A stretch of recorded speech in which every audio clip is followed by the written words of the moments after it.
Bueno, saludos a todos los que me están viendo. Bueno, en esta hora voy a exponer acerca del primer tema que ya hablamos la semana pasada, acerca de que si el cristiano aprueba o rechaza, refiriéndonos al plebiscito que prontamente se llevará a cabo en nuestro país, en donde se decidirá si se realiza una nueva constitución o no. Bueno, lo tengo que volver a grabar porque la semana pasada no lo grabé y aquellos que no se pudieron conectar o aquellos que lo quieran ver de nuevo, estará disponible en el canal de YouTube de la iglesia. Bien, dicho eso, vamos a comenzar y les quiero compartir la presentación que tengo.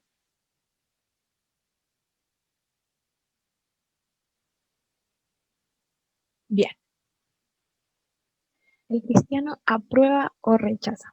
La verdad es que durante un tiempo y desde que se empezó a hablar como bien fuertemente acerca del plebiscito, en mí empezó a crecer cierta incertidumbre porque en verdad no estaba informada, no sabía lo que iba a pasar, si se aprueba o no una nueva constitución.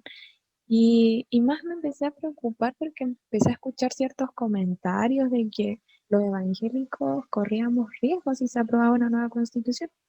Es por esto que Dios puso también en mi corazón que como inicio en este nuevo proyecto que estamos llevando a cabo en la iglesia, pudiésemos hablar acerca de lo que estamos viviendo todos también en nuestro país, ¿verdad? Porque es necesario que nos informemos.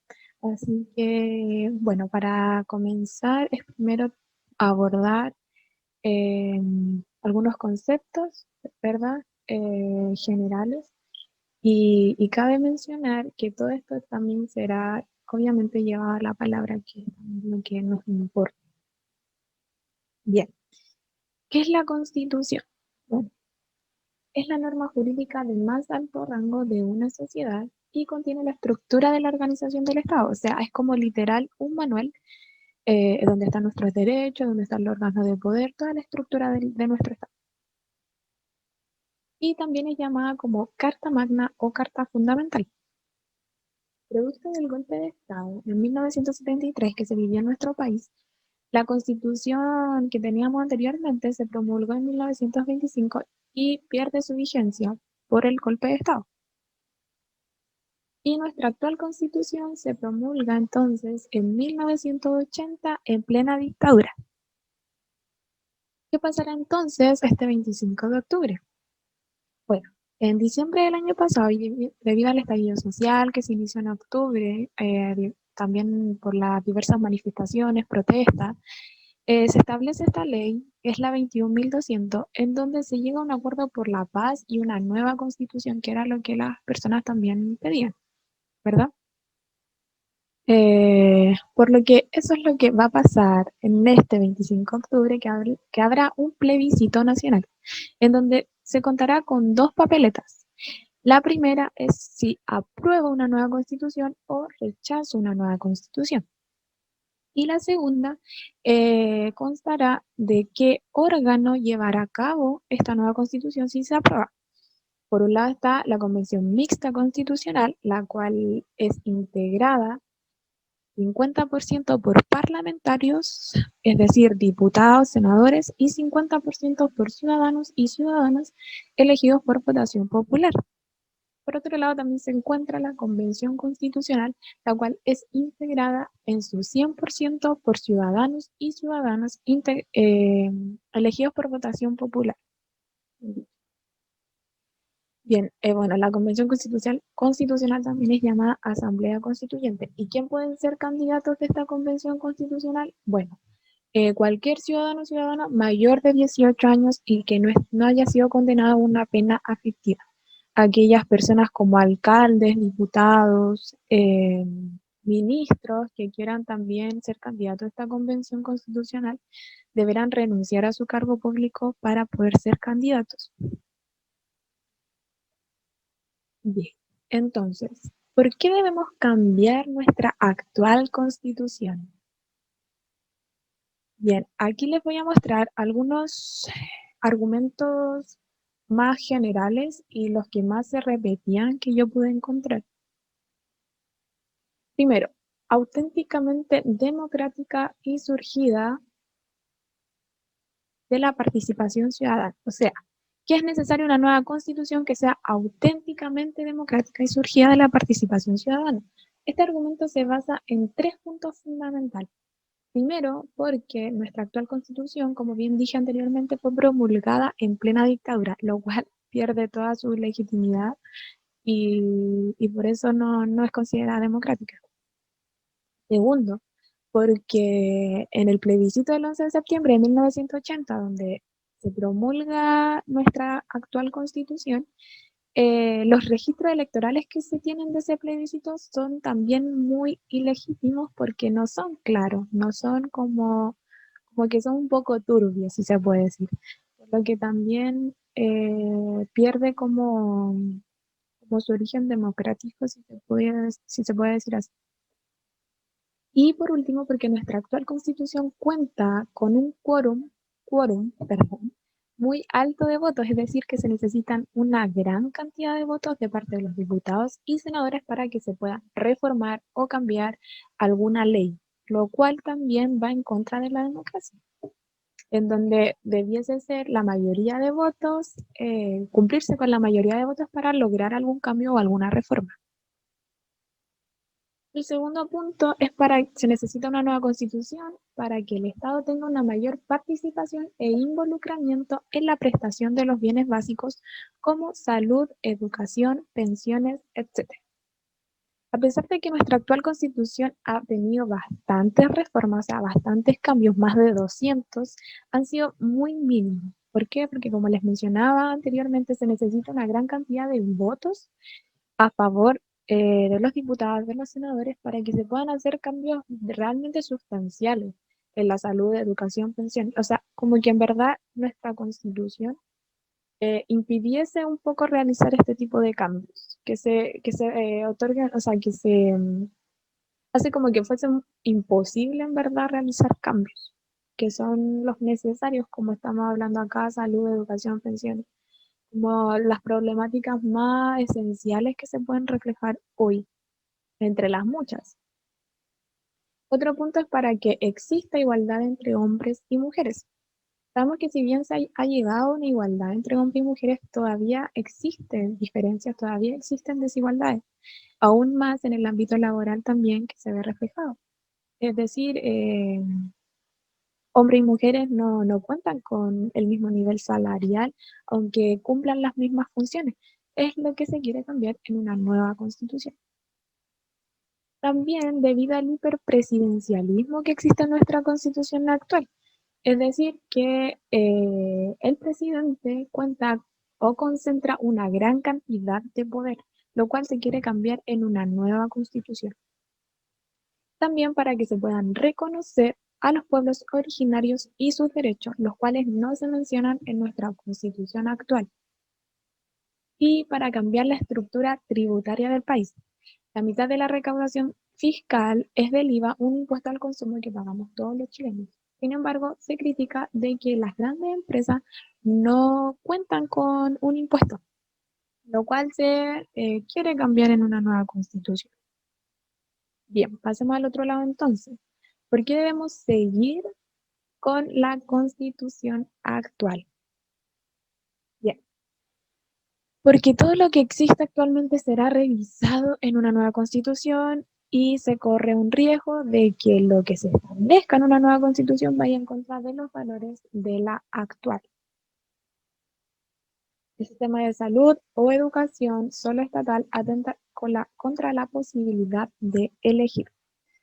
Es decir, que si bien se debe mejorar el sistema de salud público, hacerlo tanto o más eficiente que el privado, pero no acabar con la capacidad de elección, porque eso atentaría con el derecho fundamental a la libertad.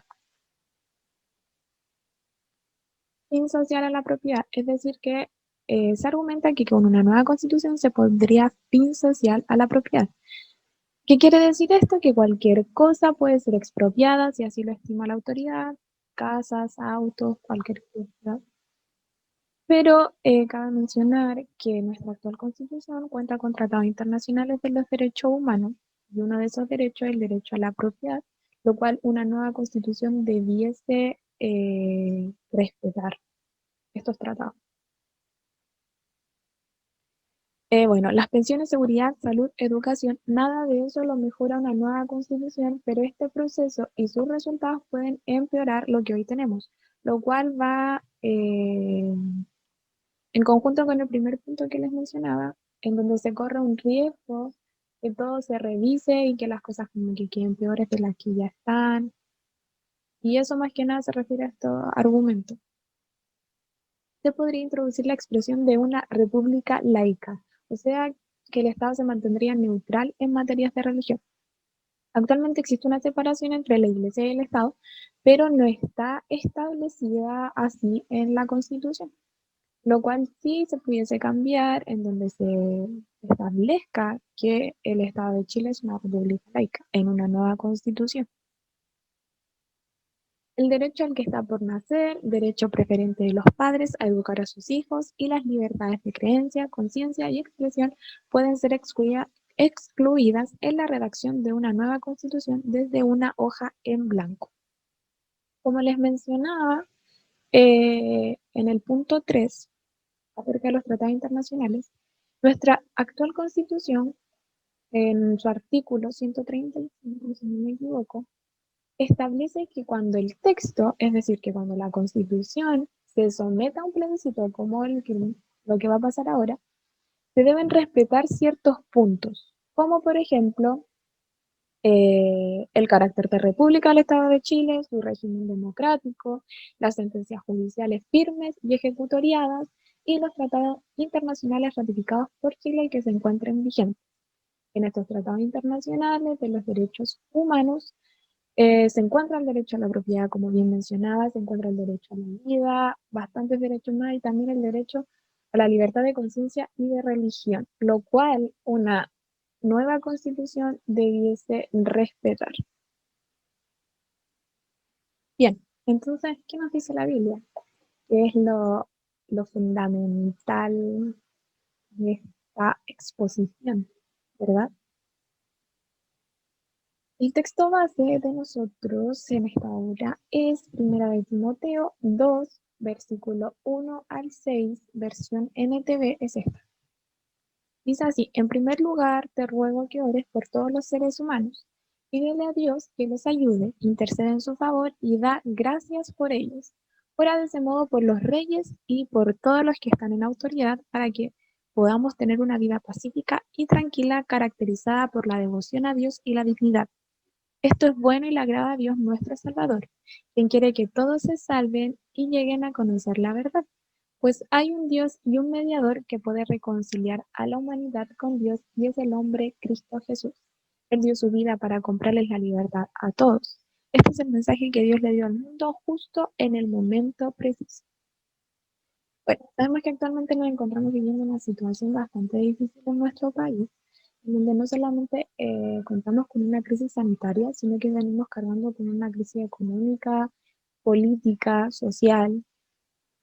Y en lo personal, cada vez que veo las noticias o veo redes sociales, hay tanta disconformidad, hay tanto resentimiento, tanto odio, violencia, asesinatos, femicidios, mucha maldad se puede ver reflejada. Y la verdad es que en lo personal puedo ver cómo está el dominio de Satanás en el mundo, muy fuertemente. Y bueno, lo que me preguntaba yo era como, ¿cómo debo actuar yo frente a todo lo que está pasando? Porque son problemáticas como la salud, la educación, las pensiones que nuestra familia, que yo misma puedo vivenciar, no son ajenos a nosotros, porque nosotros también vivimos en este mundo, si bien no pertenecemos a este mundo, pero vivimos en este mundo. Y nos desagradan las injusticias que hay, las desigualdades, etcétera. Entonces, ¿cómo poder enfrentar esta situación de la manera que Dios desea que lo enfrentemos, que es lo más importante? ¿Cuál vendría siendo nuestro rol frente a la sociedad, verdad? Bueno, contextualizando un poco lo que acabamos de leer en Timoteo, eh, Pablo le escribe esta carta a Timoteo. Bueno, primero, Pablo envía a Timoteo a la iglesia de Efeso, donde se encuentra. ¿Por qué? Porque estaban habiendo falsos maestros dando falsas enseñanzas que estaban confundiendo y dividiendo a los creyentes. Entonces Pablo le dice a Timoteo, tú anda, pon orden, guía a los cristianos, guía a los creyentes, guía a la iglesia, para que no se confundan con todo esto que se está levantando, con todos estos falsos maestros.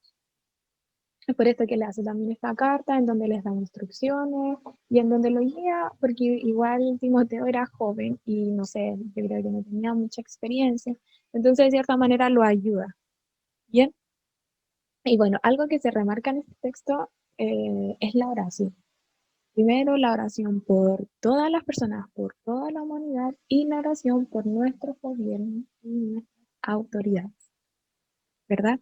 Y quizás, perdón, quizás sea difícil el poder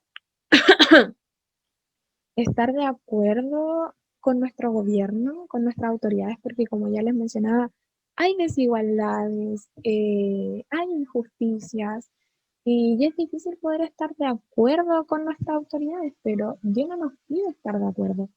Dios nos pide que, y lo podemos ver reflejado en su palabra, que oremos por ellos, ¿verdad? Porque Él ha puesto cada autoridad por delante. Y así lo podemos ver reflejado en los textos que les voy a mostrar.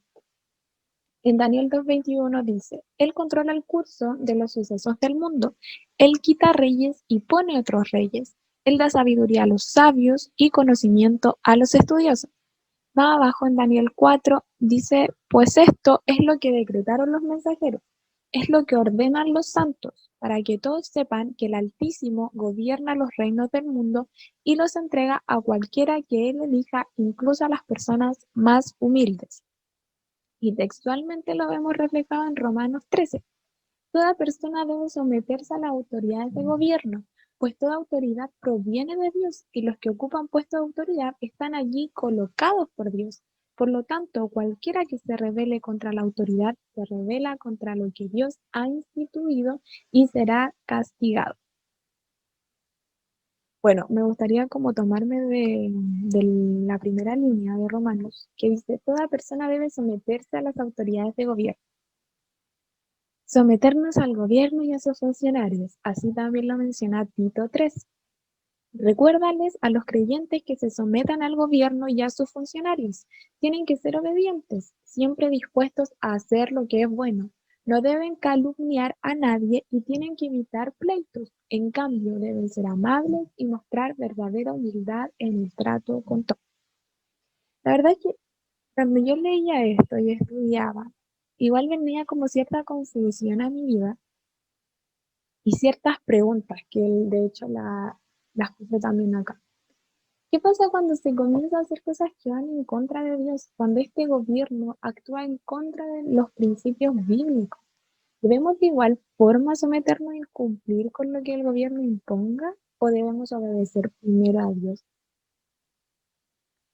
Y bueno, el texto de Tito, contextualizándolo también un poco, aquí habla de someterse al gobierno y a sus funcionarios, pero en el sentido de que nosotros como ciudadanos tenemos responsabilidades, tenemos nuestros deberes cívicos, como el pagar impuestos, como es también el ir a votar ahora que se viene el plebiscito. Nosotros debemos cumplir, no nos podemos hacer los lesos con estas responsabilidades que tenemos como ciudadanos. Y en ese sentido se refiere a que nos debemos someter. Como les decía, no debemos hacernos los locos con nuestras responsabilidades. Pero no significa que debamos aceptar todo lo que este gobierno imponga, porque como les decía, si se aprueba el aborto libre, si se aprueba, bueno, todo lo que va en contra de Dios, como es el matrimonio igualitario, como son las parejas homoparentales, no significa que nosotros debamos someternos a eso, porque va en contra de lo que Dios ha puesto en nuestro corazón, de lo que dice la Biblia, de lo que hemos podido aprender. Y si fuese así, Dios se contradeciría en su palabra, y no es así, Dios no se contradice. Por lo que debemos respetar, comprometernos, ser responsables y orar, por sobre todo orar por el gobierno y por sus funcionarios, porque sabemos que tiempos mejores no vienen. Y así lo hemos podido reflejar, lo hemos podido ver este último año.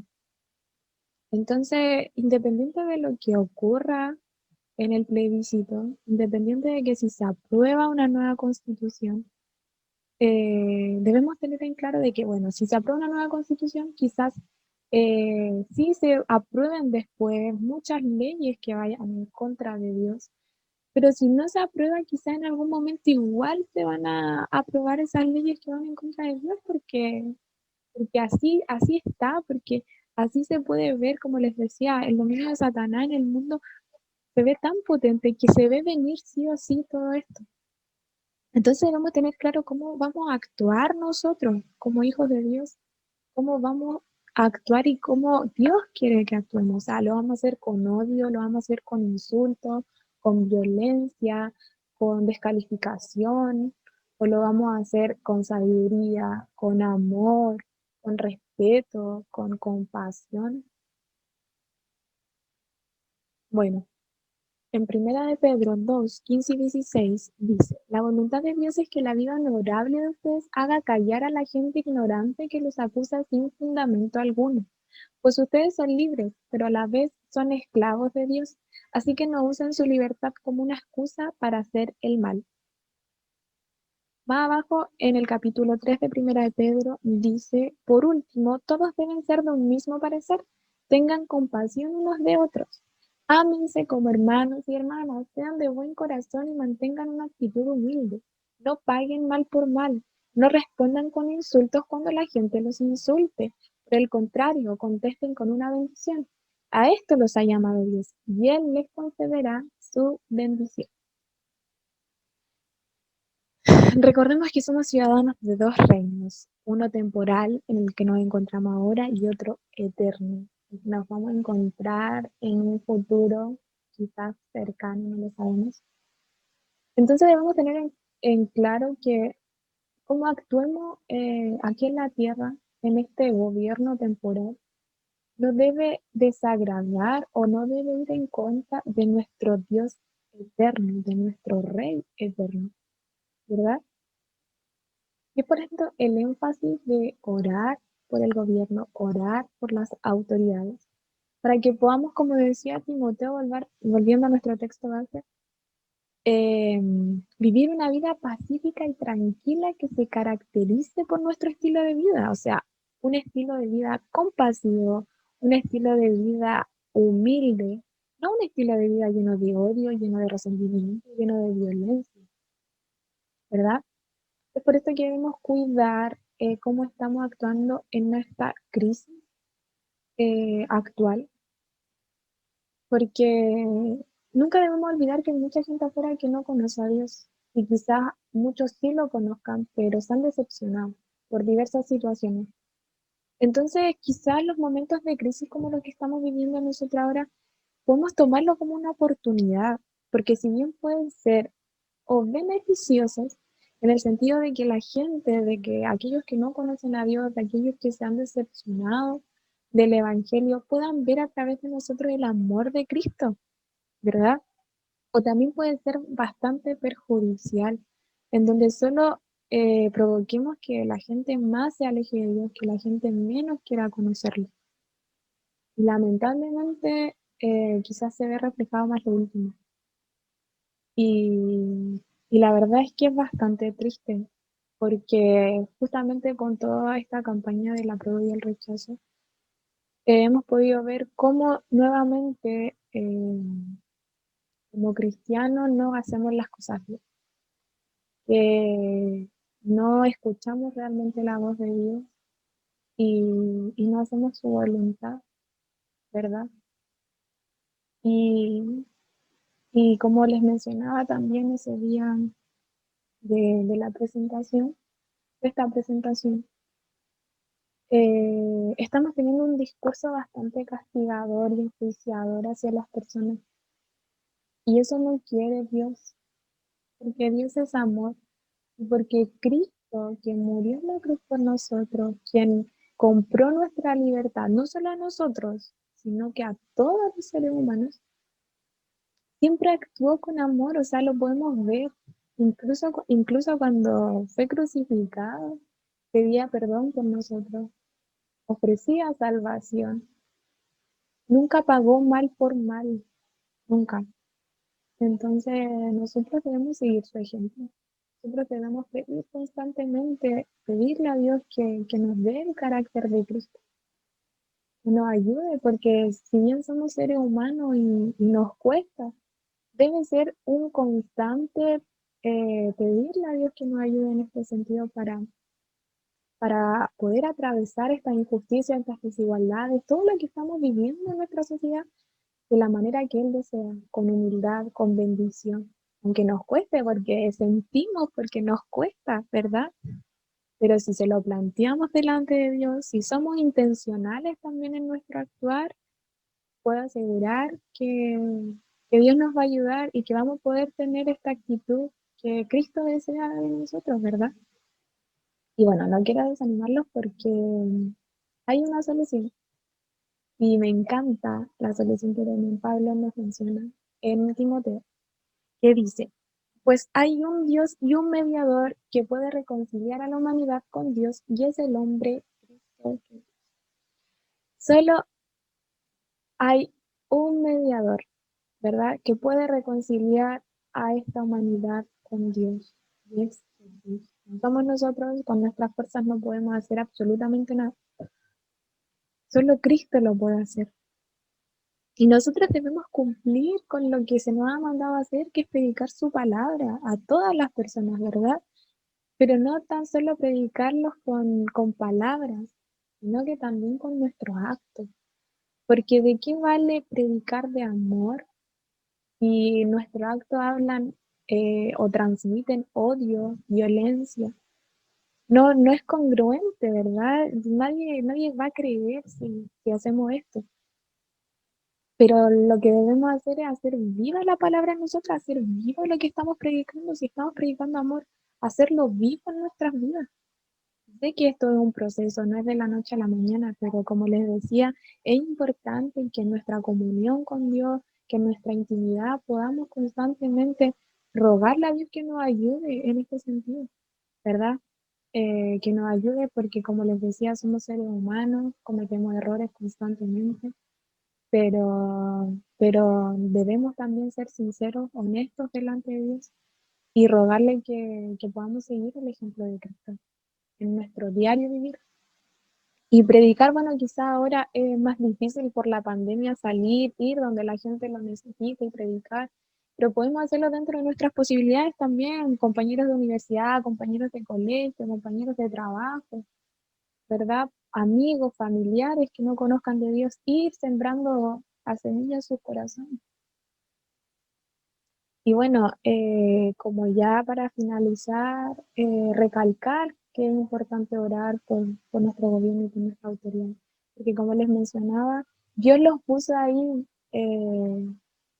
con un fin, con un propósito que solamente Dios conoce, nosotros solamente debemos interceder por ellos, para que Dios sea cumpliendo su voluntad.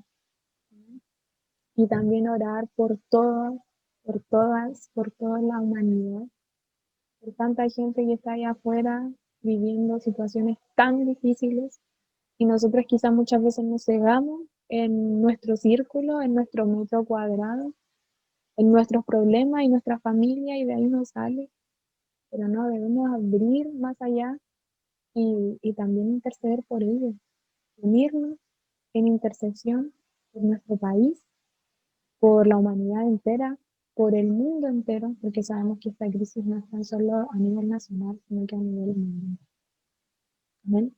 Me gustaría terminar con este texto de 1 de Pedro 3, 13 al 17, que dice, ahora bien, ¿quién querrá hacerles daño si ustedes están deseosos de hacer el bien? Pero aun si sufren por hacer lo correcto, Dios va a recompensarlos.